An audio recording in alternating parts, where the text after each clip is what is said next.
You see, we're still moving sideways when it comes to Bitcoin. I'll tell you what's going on here. If you look behind the scenes, there's a game of chicken going on at the moment. On the one hand, you've got GBTC, which needs to deflate and let tokens out.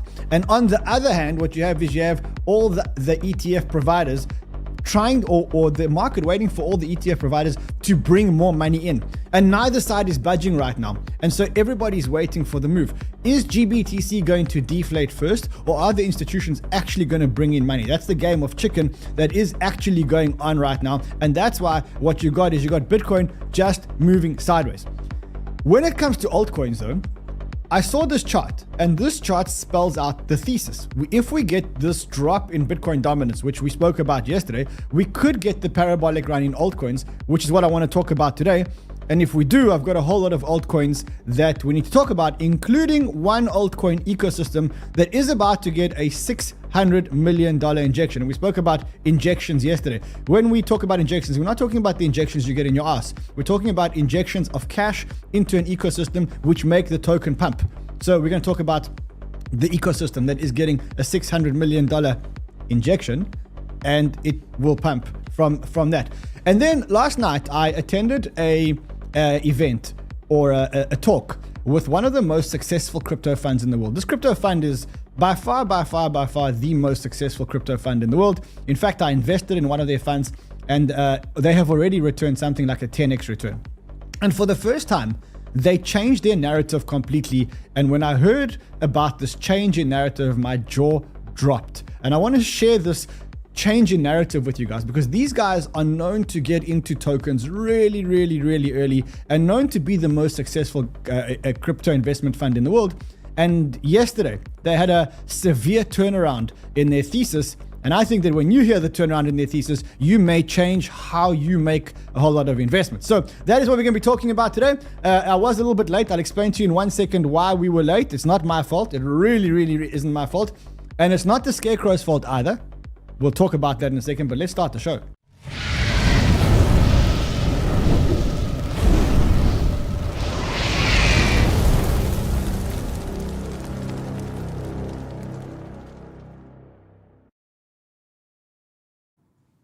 Okay, so I'm going to tell you why I was late. First of all, I've got to apologize for being late. So the reason why I was late, and the reason why today we might get a shorter show than the normal shows, is because I don't know if I mentioned to you yesterday, but we have the Banter, all of Banter has come to Cape Town to come and have a conference, which we're having our conference this weekend. And so we have all our researchers here. One's here from the UK, one's here from India, one's here from Brazil, but also Portugal. We have one from Ireland. We have lots of researchers and stuff here in South Africa. So last night, the researchers thought it was a smart idea to go to a place called 𝗕𝗫𝗧𝗔. So they went to 𝗕𝗫𝗧𝗔 last night, and today they've been taking turns to go to the bathroom to do what? A cleansing. A cleansing, he says. The Portuguese says a cleansing. He's having a cleansing. So guys, do you think it was a good idea? Now, can we have a vote? Do you think it was a good idea to go to 𝗕𝗫𝗧𝗔 on a school night? Last night I know last night it seemed like a good idea. Today it's not such a good idea. Are we going to go back to 𝗕𝗫𝗧𝗔 tonight? No, but we are going to go back on Saturday, right? Because there's no work on Saturday. So that's the story. That's why we were late. Apologies for being late, but the researchers are really in a bad condition today. Very bad condition today. Especially Gustavo, which very bad condition. You can see also that if you go to the Banter news group today, where all the researchers live, you'll see that Gustavo isn't dropping as many tweets as he normally drops, and that's because he's a little bit man down from being at 𝗕𝗫𝗧𝗔. So, I think there's a lesson learned there. Anyway, listen, enough of that. Let's get into the meat and potatoes of the show. Remember, if you're not already subscribed, that's okay. This channel's not for everyone. It's not for everyone. It's not for people who don't want to make life-changing money. It's not for people who are conservative. It's not for people who want to make 10x returns in this bull market. This is a DJing channel. So it's not for everyone, but if it is for you, this is a great time to subscribe to the channel, obliterate the subscribe button and obliterate the like button, because today's going to be a very alpha filled show. And you know how the alpha works. You have to smash the like button. I get excited. The more excited I get, the more alpha I give, the more money we make. It is possible to make money in a market that looks like the one we have today. there's not many things moving, but there are certain things moving that you have to pay attention to. Like, for example, 𝗕𝗘𝗦𝗧𝗕, 𝗕𝗫𝗬𝗕 is moving, Render is moving, we're going to talk about that. Solana is moving, we're going to talk about that. Beam is moving, we're going to talk about that. We're not going to talk about Link, even though it's moving. We're not going to talk about Woo, even though it's moving. Let me just flick to the hourly and see what's going on here. Say starting to move. Okay, so we will talk about most altcoins that are actually moving. Someone says we don't make money with this channel, but he still finds the time to come and sit here. Someone says, hey, George, you're in the wrong channel. In fact, let's see what's happening on George's channel today. Let's quickly go here, have a look. So if you want to know who sold $1 billion of Bitcoin in 3 days, then you should go to George's channel, but you'll be joined by 1,100 people. We got 4,000 people, so I think stay here. So it's a much better party, It feels to me like this show is not as good as our show today. Just judging by the thumbnail. But look, that may just be me. All right, let's go. Let's get into the meat and potatoes of the show. Okay, so let's quickly talk about what's going on the markets. As I said to you, Bitcoin is moving sideways. It's a game of chicken. What's going on now is a game of chicken, right? On the one hand, you got Grayscale. And Grayscale are waiting to deflate. Remember, they've got 620,000 Bitcoin and they've got a 1.5% fee. And because they've got a 1.5% fee, they are way more expensive than all the other ETF providers. Grayscale has taken a bet. They're saying, look, we would rather get 1.5% and take the risk of people leaving to go to the other ETFs that have lower fees. Because when they do that, when they sell, they're going to have a capital gains event. So the Grayscale's almost going, look, they won't sell and switch to other ETFs because they're going to have a capital gain event. And so there's like this game of chicken. Either the big ETFs, the BlackRocks, the Fidelities, the whatever else, are going to get big buyers coming into the ETF, putting them as the number 2 ETF after Grayscale, or Grayscale is going to start to bleed. That's the game of chicken that's going on now. The market is sitting here, and the market is waiting for some kind of clear sign as to what is going to happen first. Which one? Are the institutions going to bring in more money, or is Grayscale going to start to bleed out and put all those Bitcoin onto the market? And right now, as we hear today, neither side is actually moving. You do have the ETF analysts. Now, I had this guy on my Twitter Spaces, 𝗕𝗫𝗕𝗕𝗏, and he's a very smart guy from Bloomberg, but he is a little bit absorbed in the ETF. You know, he's put a lot of time and effort and energy, so he's emotionally attached to the ETF, and so he's quite hard to have an argument with in terms of whether or not this is successful. He's celebrating that $10 billion worth of volume has gone into the ETFs in the first 3 days. There were 500 ETFs that launched in 2023. Today, they did a combined $450 million in volume. The best one did 45 million, and others had many months to get going. 𝗕𝗫𝗕𝗕𝗏 seems to be doing more than his 23 freshman class. So he's celebrating volume. But we're not fooled by volume. We're looking beyond the volume. For us, we think that this is not the best launch. Not the best launch. And I'll show you why.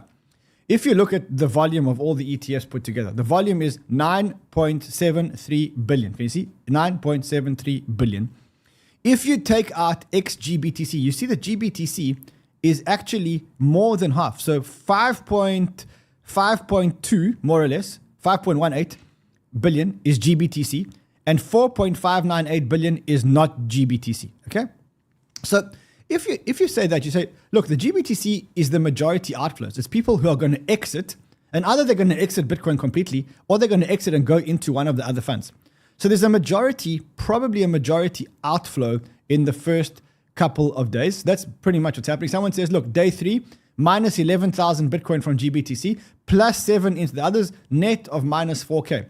So in this game of chicken that we have being played now with the ETFs, right now, slight outflow, but nothing to be alarmed about.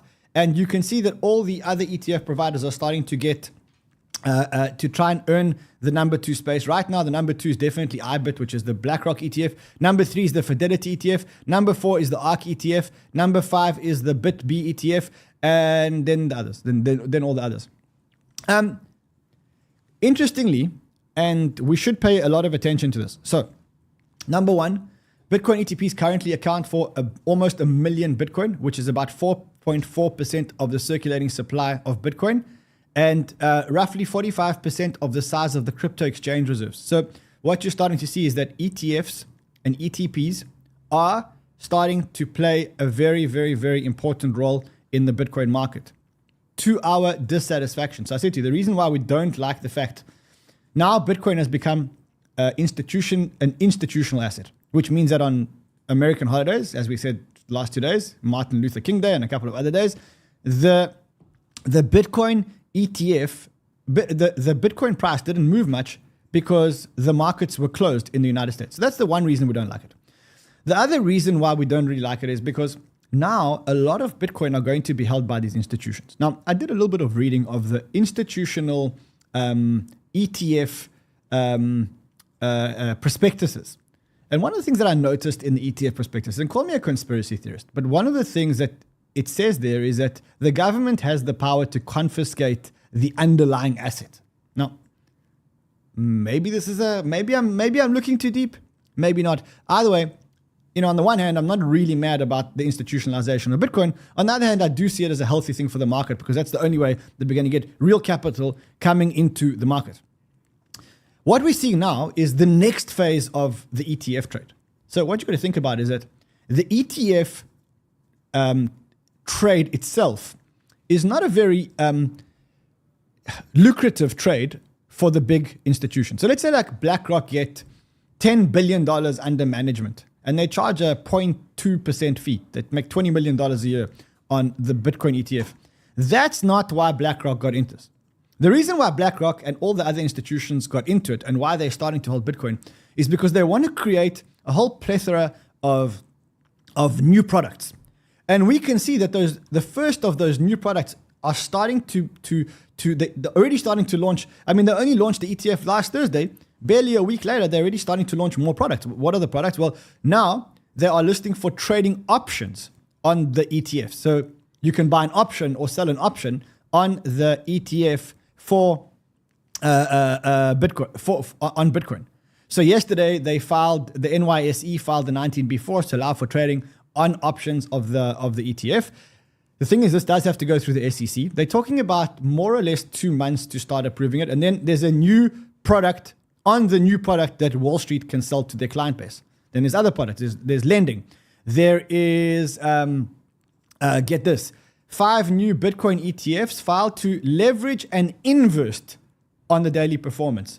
So you can have a leveraged, which is plus 2x, leverage plus 1.5x. Then you can have inverse, minus 1x, minus 1.5x. So leverage and inverse, so you can bet for or against on leverage on ETFs. You see, so Wall Street have basically taken our asset. They listed ETFs on our asset. And now they're listing the product about the product on top of the product for the product that people can make fees. They just want to make fees. They just want to make fees. It's like, think about it like Ryanair. You know, like Ryanair, they put you into the airplane. So you pay like $1 to get on the airplane. Then when you're on the plane and you need to take a shit, so you want to take the shit, you have to pay like $9 to get into the toilet. Then you want to take a luggage with you, it's an extra $100. Then you want to eat something because you get hungry, it's an extra $500. You basically end up paying like $1,000. You might as well have flown BA business class, but you're flying Ryanair and you it's exactly what they're doing on the ETF. They're just adding more features, more things for you to pay. You want extra legroom? Pay. You want extra legroom and extra arm room? Pay. They're just adding more and more and more features to try and squeeze money out of people on this asset. So they're talking about a 2-month approval more or less for the options, and then we've got options on Bitcoin ETF. I mean that's pretty much what's happening in the Bitcoin ETF war. What you guys laughing at? I hate Ryanair. Oh, okay, I get it. No, you can't. You might have to cut that part out. Apparently, I said on the toilet word.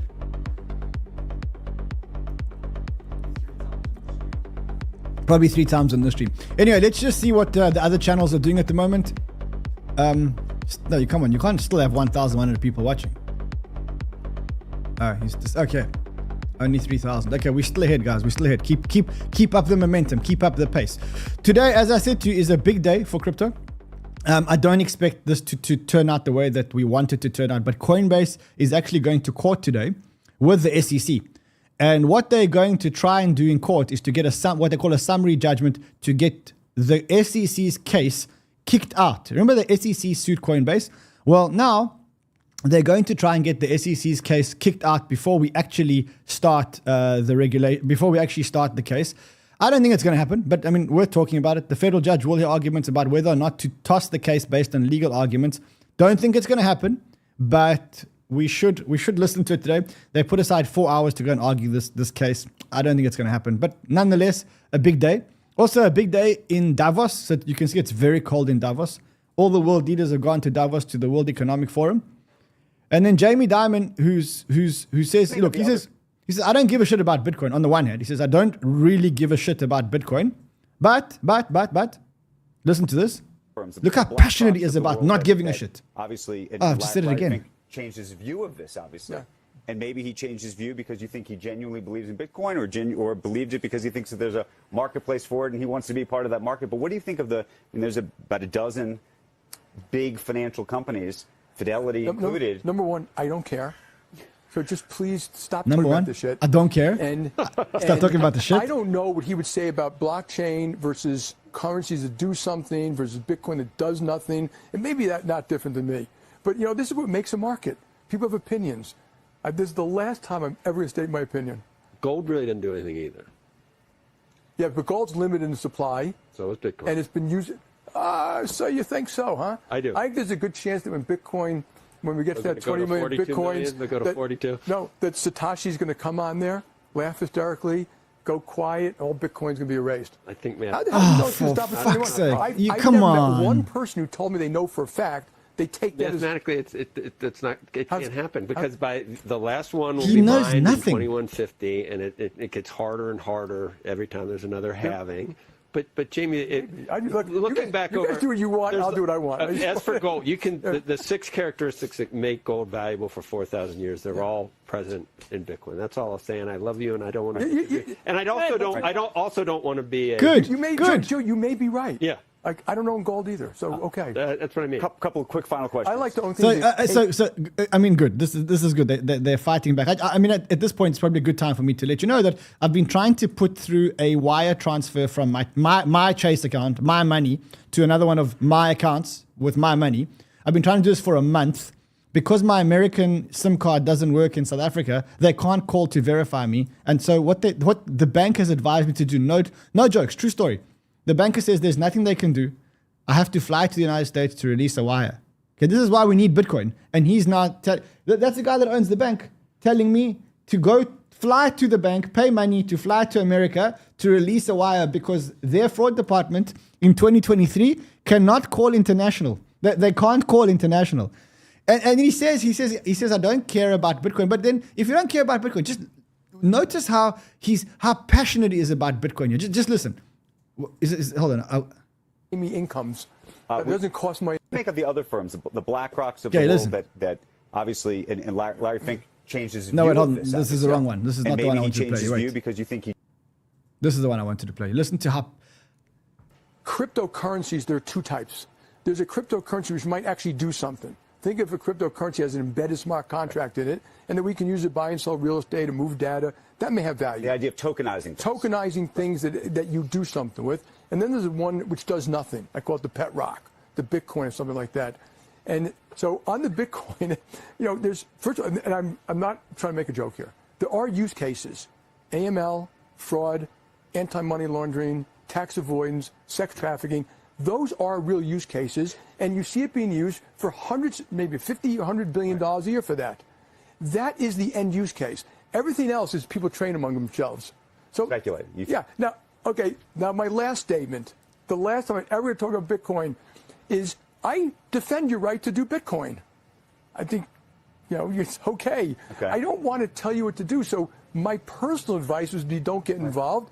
But I don't want to tell any one of you what to do. It's a free country. What do you make of BlackRock? What do you make of the other firms, the BlackRocks of the world? He's telling it's a free country, but he's telling you not to get involved in an asset that's got better returns than any other asset that his bank has been able to recommend to you in the last 10 or 15 years or whatever it is.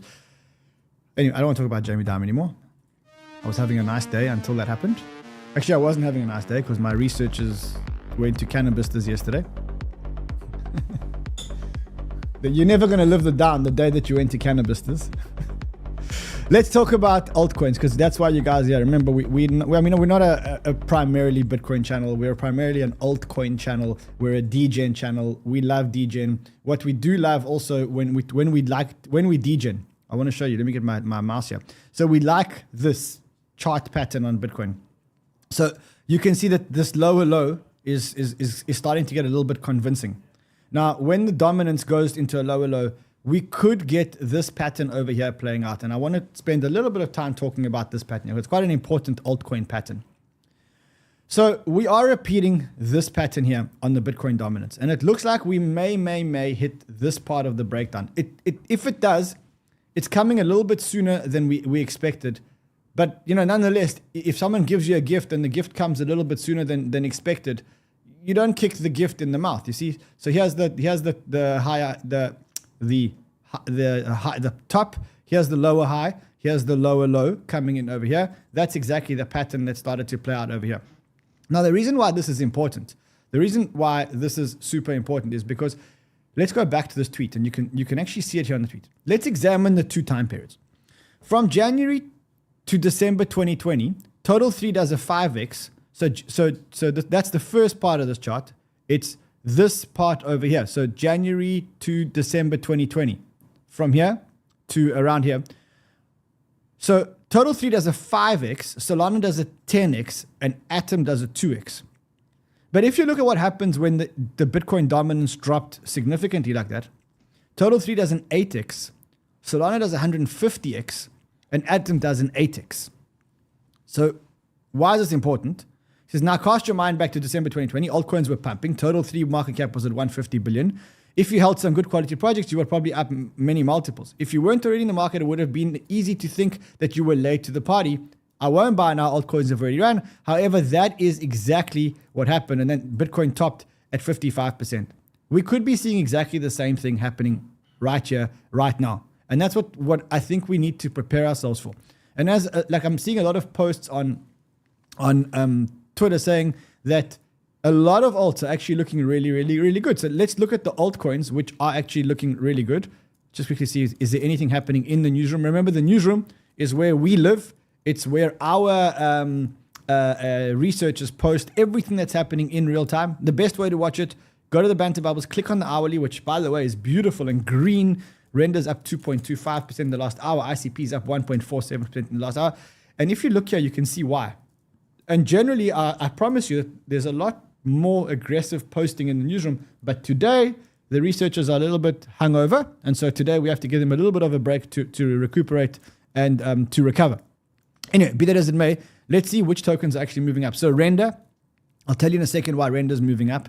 𝗕𝗬𝗕𝗬𝗕𝗏, 𝗕𝗫. By the way, the 𝗕𝗬𝗕𝗏 breakout was actually posted in the news group ages ago, today.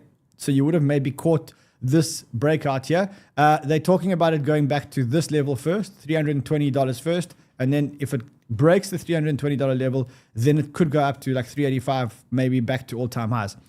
The other one that's broken out pretty recently is Render. What are your price levels for Render, sir? Quickly draw lines on your charts and tell me what the price levels for Render are. The reason why Render maybe is breaking out, if you want to add a fundamental to back your technical thesis, it could be because Apple's previewing new entertainment experiences with Apple Vision Pro, and that of course would require GPU power. It also could be because Apple's Pro VR headset will be available in the USA in 2 weeks. So in 2 weeks' time, it will be available in the US. So that could be it. Yeah, what are your levels for Render, sir? Close above 4.3. Close above 4.3. And then the next level?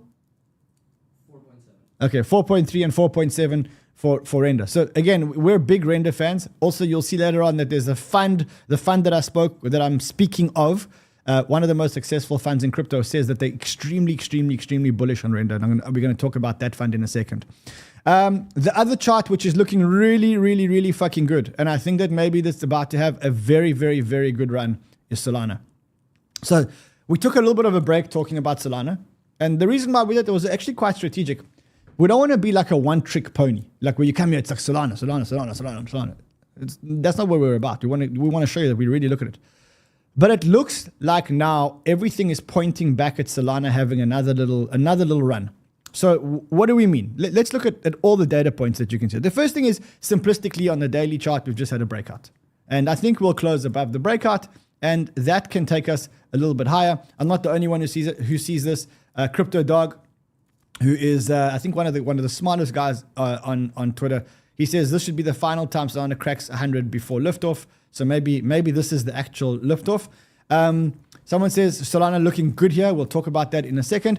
Then the co-founder of Glassnode, he's looking at this. He says, we watched 𝗕𝗫𝗕𝗏 and Paul talking on Cryptomanran's banter show about the SOL ETH ratio. They both agreed it looks bullish, but just how much could it rally? The chart suggests that the SOL ETH could rise from 0.76 to 0.14. In other words, SOL may outperform ETH by a multiple of 4 to 5 times.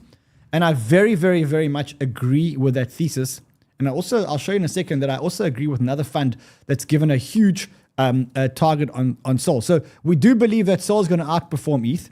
Also, if you want to, again, put fundamentals onto the technicals, if you look at the outflow from ETH, you can see that the outflow from ETH on the wormhole bridge shows you that Sui was one of the custodians of a lot of money. And you know that the Sui ecosystem recently pumped.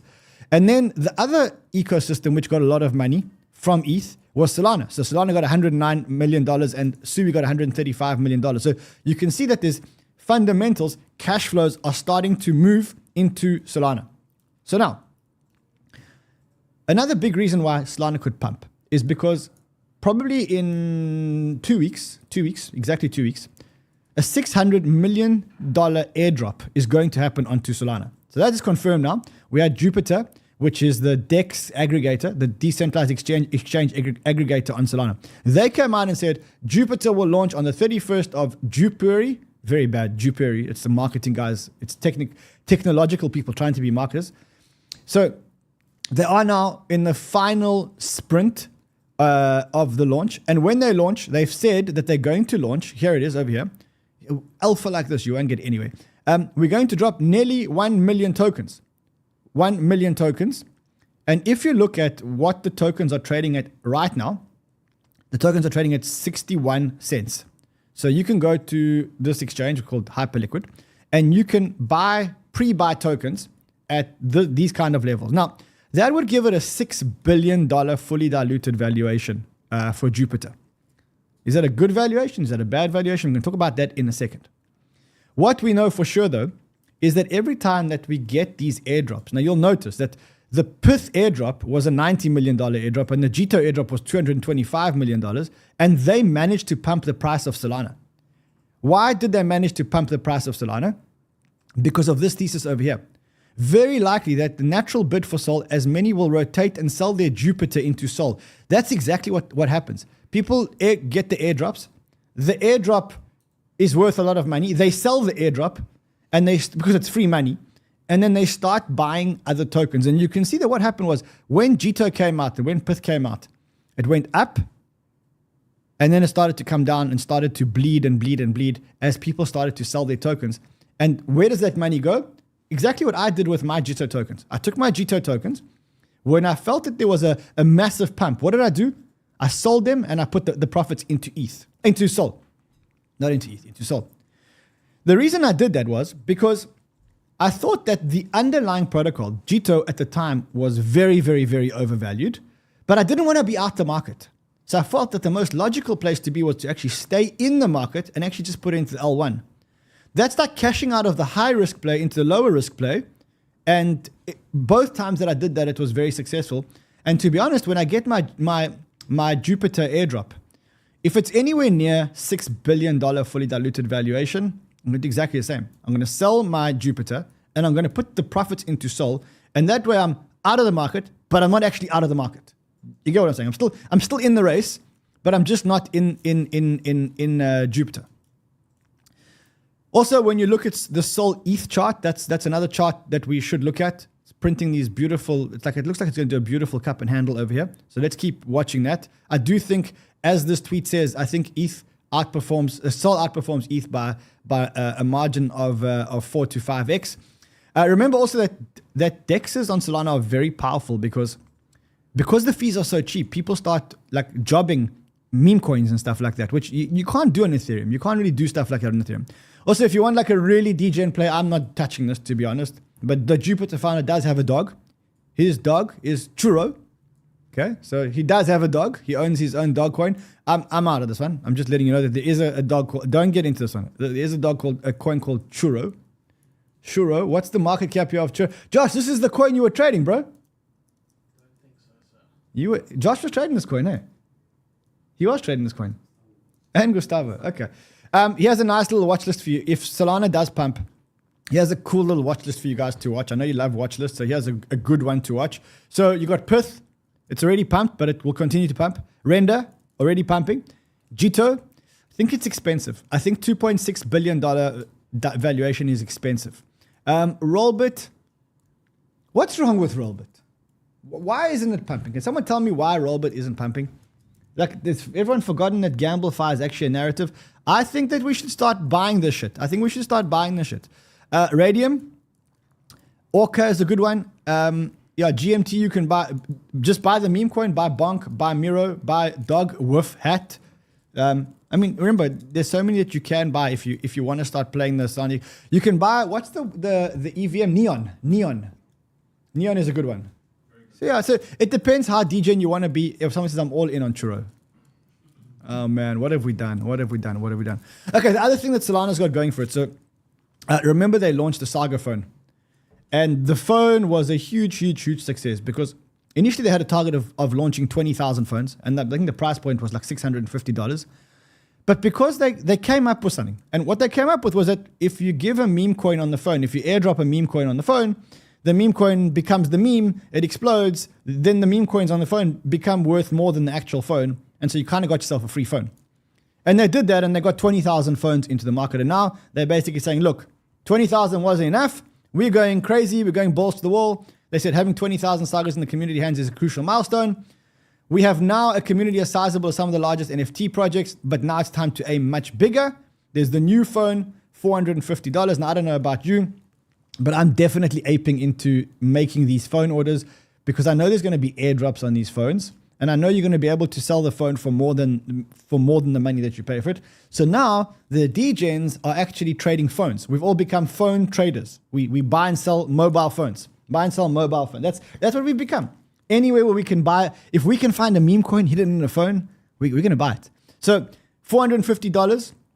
I'm going to go balls to the wall to try and get some of these things. But it's good to see that they are starting to get a lot of these phones into the market. This is exactly what we needed. The good launch of the first phone was the best advertising for the second phone, and now you can see people are going crazy. So try and get some of these phones if you can, because I think that balls to the wall. That's what I always say. Balls to the wall.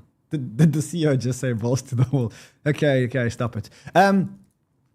So Saga airdrops are already, so they're talking about Saga airdrops coming onto the phone. Solend announcing that they're going to do an airdrop. So now everybody wants to airdrop onto the phone. Get yourself a phone.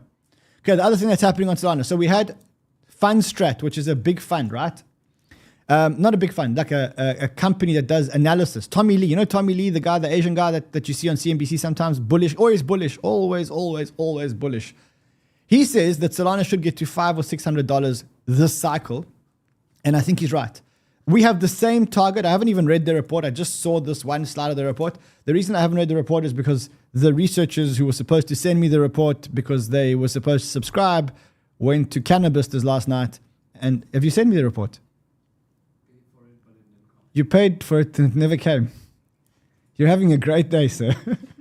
So wait, let me get this straight. Hold on a second. You paid for the report. Before we were sitting here, I said, get me the report. You said, cost $80, and you paid for it. And you don't have the report. How are you supposed to run a business? When you pay for the report, your researchers come to work stoned, spend it down the toilet, you give them $80 to buy a report for you, they pay for the report, spend the $80, they don't get the report. Oh, man. I don't know what's going on here. We lost our way a bit. Just a second. We seem to have lost our way. We seem to have lost our way. Another thing which is happening on Solana is that like Unibot and BananaBot and all these Telegram bots are all it's a comedy of errors here today. People are saying, oof, bad day. You've had a rough day, bro. Kafur, you've had a rough day. Someone says report rugged. One of the other guys, I gotta tell you a funny story. So we have one guy on the team. He's made a lot of money trading Casper. Like a lot of money trading Casper. So he arrives here in Cape Town and his luggage doesn't arrive. So I post on the research group, I say, well, just short Casper and long clothes. So I wonder if he's gonna go to the mall now and actually buy some clothes. Anyway, back to Solana. So we're also getting the Telegram bots coming back to Solana. So Unibot and BananaBot actually came back to, are now operational on Solana. And remember, on Solana, it's much more suited for Solana because the fees are much lower and it's much, much, much quicker. So you can see 24 hours after launch of Solana, what a launch, $1.3 million of Solana volume, 10,000 registered users on BananaBot. By the way, Banana Gun, we are holders of Banana Gun. 920 referral links created, tons of bug fixes and improvements. You also have Unibot also going on to Solana. Just look at their Solana volume relative to their Ethereum volume. Just look at that. So these bots are coming to Solana. And you can see that as soon as they announced or joined Solana, I mean, Unibot went up 92%. And Banana Gun, you had a bad day today. You didn't put the percentage on Banana Gun.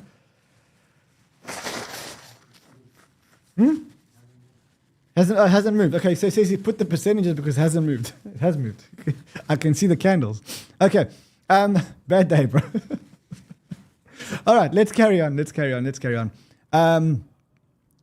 Okay, so if you've been staking Celestia, tomorrow's a very good day for you. We have told you guys that there's this whole Celestia narrative. Miles has done airdrop shows about it. If you have been staking Celestia and you now will probably get some of Manta, you're going to get the Manta airdrop. So tomorrow, you're getting Manta launching on Binance Launchpool. For those of you who don't know what Manta is, it's a very, very, very fast ETH layer 2. Modular ETH layer 2. It uses or it leverages Celestia for data availability. So it's got, it talks about the Celestia narrative, but also the ETH layer 2 narrative. Also the airdrop narrative. So not only did you get it as an airdrop, but also they have already got 4 airdrops for people who have Manta are going to get airdrops. This is like crypto's become a Ponzi. It's like we just airdrop onto the airdrop, and then you can get an airdrop onto the airdrop of the airdrop. No wonder the SEC doesn't like us. For fuck's sake, like airdrop, can I have an airdrop? And then you get the tokens, and then you get an airdrop on the tokens that you've been airdropped. Now you're holding an airdrop on top of an airdrop, and then you get an airdrop on top of that for you see what's going on here. It's a Ponzi. Okay, so that's the story. If you did, congratulations. If not, wait for our signal tomorrow before you buy this thing, because this thing could come onto the market very, very, very overvalued. All right, let's move on with the show. I said to you that last night I went to, I listened in on a call. I mean, I'm an investor in a fund, and this fund is one of the most prestigious funds in crypto. They've got the best returns in crypto of any fund, and I'm an investor in the fund. And last night, they actually changed their thesis for the first time. I've known the fund for 4 years. I've been an investor for 3 of the 4 years.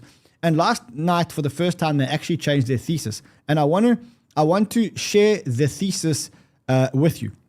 But before I share the thesis with you, I just want to share quickly a new sponsor on the show.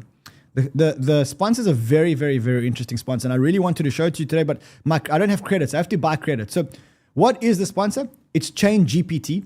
They have a lot of AI-related features, but one of the main features that they've got is that they've got this crypto general assistant. So what you do is you can ask it any question about crypto. You can say, please give me a market report, or please show me all the addresses in Ethereum that have been doing X, Y, Z.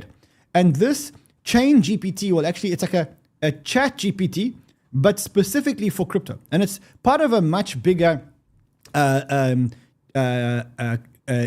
crypto ecosystem project, which is called ChainGPT. They've got a token. Go and check out the token. You can stake the token, etc. But for now, and tomorrow or whenever we meet again, I'm going to show you how I actually use this chain GPT to do research, etc. Also, they've got an AI NFT generator. So if you want to generate like a collection of NFTs, I think you stake the token and you can generate, like, you can say, I want you to generate me 500 tokens that look like 𝗕𝗘𝗃, just with different hairstyles. And then you get 𝗕𝗃𝗃 NFTs. You can generate your own 𝗕𝗃𝗃 NFTs. So that's our new sponsor. Anyway, back to the show, back to what we were talking about. So the fund that I'm talking about is Multicoin Capital. Multicoin Capital is really one of the best funds in crypto.